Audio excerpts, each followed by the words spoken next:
Nggak bisa lagi kita hari ini nunggu, kemudian hanya berdasarkan aspek-aspek keilmuan. Kenapa? Ilmu itu ada manfaat kalau dipraktekkan. Kalau ilmu hanya sekedar baca buku tanpa dipraktekkan, ya nggak ada manfaatnya. Saya tidak punya ilmu lah yang cukup untuk bagaimana membenahi anak-anak. Tapi saya hanya punya keinginan dan niat untuk membenahi. Persoalan niat saya salah, tidak ada masalah. Yang penting, kita salah tapi berbuat jauh lebih baik daripada orang yang tidak berbuat sama sekali. Sejauh ini ada kesulitan nggak untuk mendidik? Tidak ada kesulitan. Adik-adik pada awalnya membutuhkan proses adaptasi, tapi mungkin 1-2 hari.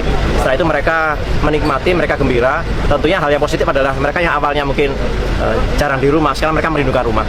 Yang awalnya mungkin tidak sopan kepada orang tua, sekarang mereka merindukan orang tua. Tadi kita sudah lihat sama-sama, mereka menangis, minta maaf kepada orang tua. Ini adalah yang positif, dan tentunya momentum kita bersama mengubah karakter anak yang tadi yang mungkin kurang baik menjadi lebih baik lagi di depan, dan tentunya mencapai cita-cita yang diharapkan. Bisa dipastikan berarti tidak ada kekerasan ya selama? Oh, tidak ada.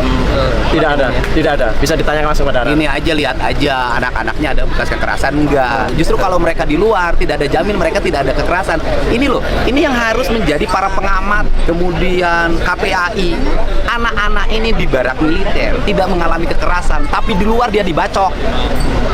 Aman di mana? Aman di barak militer tidak ada yang bacok, aman di luar mereka dibacok dan digebukin.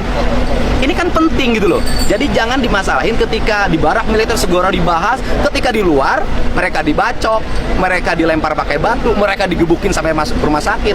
Pertanyaannya adalah ketika masuk rumah sakit, mereka kemudian harus dibayar 100 juta, 50 juta, 45 juta, nggak ada yang nebus. Siapa yang nebus? Apa KPAI turun ke rumah sakit membayar? Kan enggak. Satu lagi Pak, langkah kedepannya untuk kondisi di luar yang begitu mengkhawatirkan seperti apa sih? Ya, pendidikannya harus dievaluasi. Berarti kalau ada situasi seperti ini, pendidikan di Indonesia ini, khususnya di Jawa Barat, yang menggunakan anggaran triliunan ini, harus dievaluasi. Berarti ada yang salah dalam sistem pendidikan kita. Nah, kalau ke sistem pendidikan, ya saya gubernur kan sudah punya surat edaran tuh. Itu kan saya mengintervensi. Bagaimana bangun, bagaimana pergi ke sekolah, kemudian bagaimana makan di sekolah. Sudah diatur tidak boleh pakai handphone bagi yang SMP dan SD. Tidak boleh lagi mereka tidak boleh lagi mereka keluyuran malam.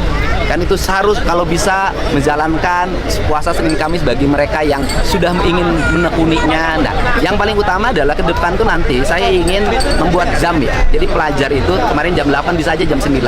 Setelah jam 9 mereka tidak boleh keluyuran, harus ada di dalam rumah. Ini kan penting, Pak. Karena jamnya pada waktu jam belajar gitu loh. Kalau malam minggu ya masalah. Gitu. Namanya juga anak muda, malam minggu masalah. Ini kan penting. Nah, itu perlu siaga. Nanti patroli harus jalan, semua harus jalan. Ini semua terjadi karena pembiaran. Gitu loh. Kita ini membiarkan secara lama.